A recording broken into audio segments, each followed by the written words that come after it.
Federation सोचे। ठीक है। अच्छा सिद्दीक, आपकी तरफ आती हूँ। अल्टीमेटली इस मामले को अदालत में अगर जाना है तो जाहिर है अगर ये गैर आईनी है तो अदालत तो इसको उड़ा कर रख देगी, लेकिन इस सारे सिनेरियो में थोड़ा टाइम गेन हो जाएगा पीडीएम के लिए। उस टाइम गेन में करना क्या चाहते हैं? अल्टीमेटली तो असेंबलियां डिसॉल्व होनी है, इलेक्शन की तरफ तो जाना ही जाना है।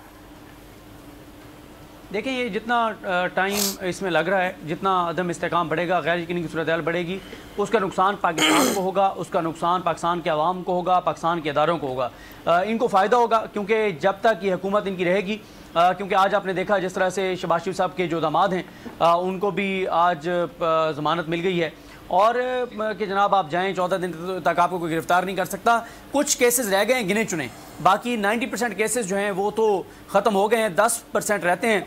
तो दो चीज़ें ये करना चाह रहे हैं, तो ये कि वो जो 10% केसेस हैं वो भी ख़त्म हो जाएं। नवाज शरीफ को वापस लाने के लिए डील को हतमी शक्ल दी जा रही है, यानी असूली तौर पे तो हाँ हो चुकी है कि जी मियाँ साहब को हमने वापस लाना है। मियाँ साहब को ज़बान दी गई है कि जनाब या आपको वापस लाएंगे या इमरान खान को नायल करेंगे, एक चीज़ होनी है। और लेकिन साथ यह है कि माल भी रोज़ाना की बुनियाद पे कमाया जा रहा है, दिहाड़ियाँ भी लगाई जा रही हैं, ओहदे भी बांटे जा रहे हैं, रोज़ाना एक नया वजीर मुशीर भी बनाया जा रहा है, मुआविन खुसूसी भी बनाया जा रहा है, तो वो दिहाड़ियाँ भी लग रही हैं। जितने दिन ये वफाकी हुकूमत चलेगी, शरीफ खानदान को, जरदारी खानदान को, हुकूमत में बैठे हुओं को, इनको सपोर्ट करने वालों को फायदा होता जाएगा। तभी यही कोशिश की जा रही है कि डिलेइंग टैक्टिक्स इस्तेमाल किए जाएं, टाइम को गेन किया जाए। मामला सिर्फ पंजाब का ही नहीं है, विफाक से भी खबरें आ रही हैं। पीटीआई अरकान के इस्तीफों का मामला है। स्पीकर ने शाह महमूद कुरैशी के खत का जवाब दे दिया है। तहरीक इंसाफ के अरकान को फर्दन इस्तीफों की तस्दीक की पेशकश कर दी गई है। इसी पर बात कर लेते हैं। अली शेर हमें ज्वाइन कर चुके हैं। अली शेर, बताइएगा, मजीद के डिटेल्स है आपके पास?